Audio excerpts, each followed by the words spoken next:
반갑습니다. 황성수입니다. 최근 제약바이오 산업에서는 자금과 정책 측면에서 구조적 변화가 감지되고 있는데요.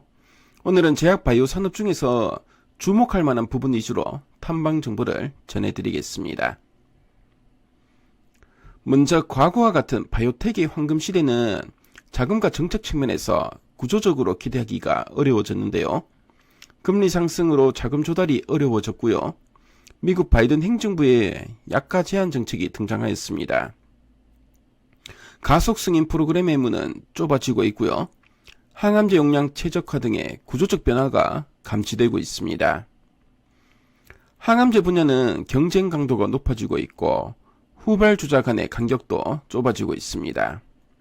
First in class 수준의 혁신적인 항암제 파이프라인이 필요해 보이는데요. 반면 코로나와 고령화로 인한 미국 정부의 의료 비용 부담 가중이 바이오시밀러 건장으로 이어진다는 점에서 수혜가 예상됩니다. 국내에서도 바이오를 제2의 반도체 산업으로 육성하려고 하는 정부의 의지를 확인한 바 있습니다. 지난 2월 보건복지부는 바이오 헬스 및 디지털 헬스케어 육성 방안을 마련하라는 정부의 지시에 따라 바이오 헬스 신시장 창출 전략을 발표했습니다.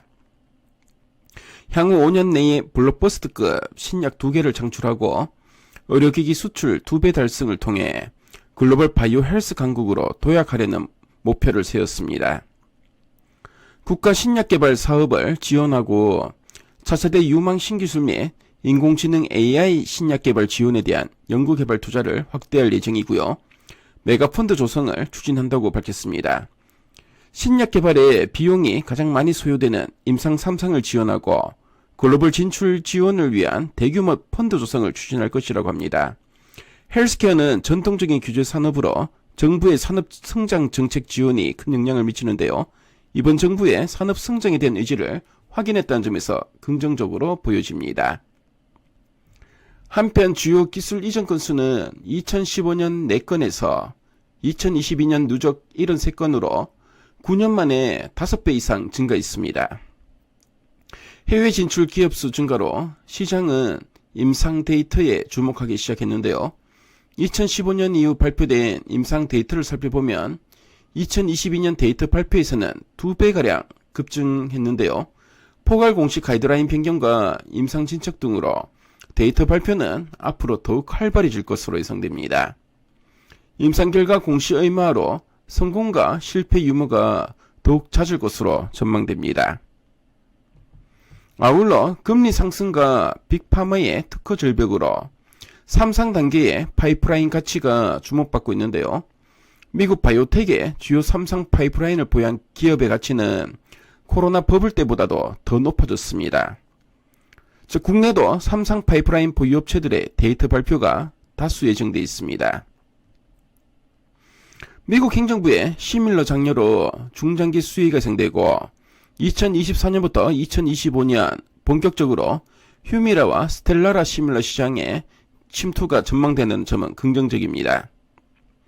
R&D 부분에서는 호실적이 예상되면서 성공 가능성을 높인 후기 파이프라인 보유업체에 주목할 필요가 있는데요. 대형 제약사 중에서는 유한양행과 한미약품에 대한 관심이 필요하고요. 바이오텍에서는 한올 바이오파마와 안트로젠에 대한 관심이 필요해 보입니다. 먼저 유한양행은 국내에서 글로벌 신약 3상을 성공한 몇 안 되는 업체로 3상 임상 진행의 노하우를 보유하게 되었습니다. 올해에는 수익성이 큰 폭으로 개선될 것으로 예상되는데요. 풍부한 R&D 모멘텀도 보유했습니다. 특히 올해 존슨앤존슨이 타그리스와 직접 비교하는 1차 치료 병용 3상 발표 가능성을 언급하면서 매우 중요한 임상이라고 밝힌 바 있는데요. 그 결과가 기대되고 있습니다. 한미약품은 올해에는 고마진 제품 믹스 개선에 따른 양호한 실적이 예상됩니다. 내시 치료제 트리플 오고니스트의 기술 이전 기대감은 여전히 남아있는데요.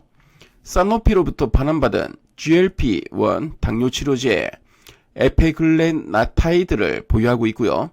GLP-1에 대한 관심이 증가하기 때문에 재차 기술 이전된다면 신약 가치가 재평가될 것으로 보여집니다. 양호한 실적 성장과 다수의 R&D 보유로 기대감이 높아질 것으로 전망됩니다. 한올바이오파마는 오는 4월 안구건조증 HL036에 미국 3상 발표가 예정되어 있고요. 첫 번째 3상 이후 임상주 평가 지표를 각막 가운데 부위로 변경하기 때문에 성공 가능성을 높인 디자인으로 판단됩니다. 다만 여러 차례 유효성 실패로 해당 파이프라인에 대한 시장 기대감은 낮은 편인데요.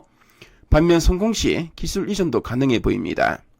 하반기 HLH161 그레이브스 2상과 IMVT1402의 초기 일상 데이터 발표 등 풍부한 데이터 이벤트가 대기 중에 있습니다. 마지막으로 안토르제는 탈모 완화 기능성 화장품을 국내 식약처로부터 인증받아서 올해 약 100억 원 이상의 매출이 전망됩니다.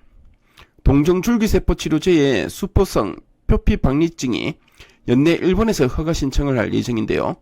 디자인을 변경한 당뇨병성 족부궤양과 관련해서 연내 3상 환자 모집을 완료할 예정입니다.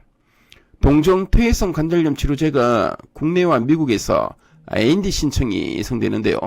올해는 실적 개선과 2024년부터 2025년에는 신약 승인, 그리고 임상 데이터 발표 등의 모멘텀이 대기 중에 있는 종목입니다.